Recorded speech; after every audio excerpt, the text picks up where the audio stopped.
첫 번째, 엘리자베스 키블러-로스.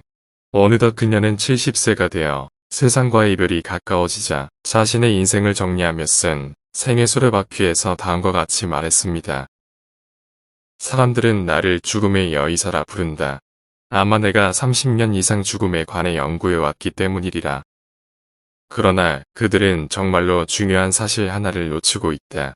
내 연구의 가장 핵심적이고 본질적이며 중요한 부분은 바로 진정한 삶의 의미를 밝혀내는 데 있었다. 우리는 끝이 보일 때, 즉 죽음이 가까워질 때야 비로소 우리에게 정말 소중한 것들의 가치를 깨닫게 됩니다. 그러나 이제 엘리자베스 키블러-로스의 말처럼 오늘이 내 삶의 마지막 날인데 최선을 다해 산다면 생의 마지막 순간 후회하는 일이 조금 줄어들지 않을까요? 두 번째, 록펠러. 주는 자가 받는 자보다 복이 있다.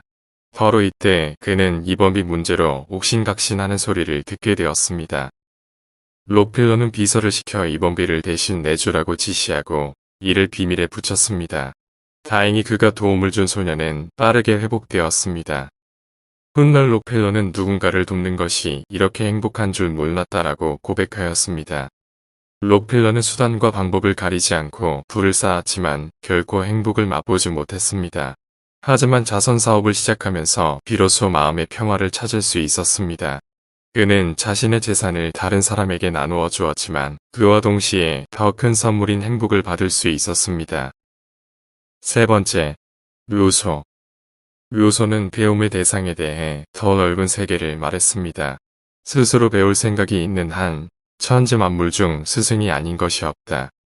사람에게는 세 가지 스승이 있다. 첫째는 대자연, 둘째는 인간, 셋째는 사물이다. 배우고자 한다면 무엇보다 열린 마음이 중요합니다. 눈과 귀, 그리고 마음이 열려 있다면 언제 어디서 누구에게나 그리고 무엇에서든 인생의 한 수를 배울 수 있을 것입니다. 네 번째, 괴택. 만약 이것은 아니다.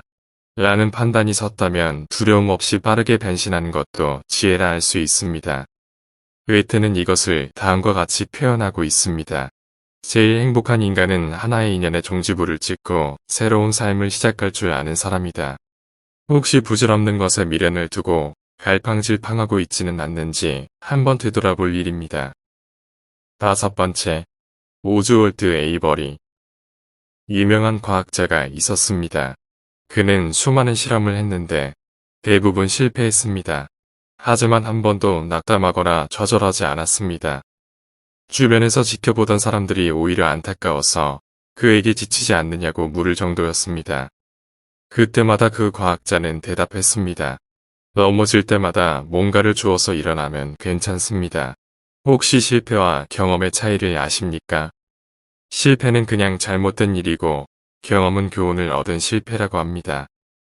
넘어질 때마다 뭔가를 주워서 일어나면 실패도 값진 경험이 된다는 사실을 잘 알고 있던 캐나다 출신의 미국 미생물학자 에이버리 이야기입니다.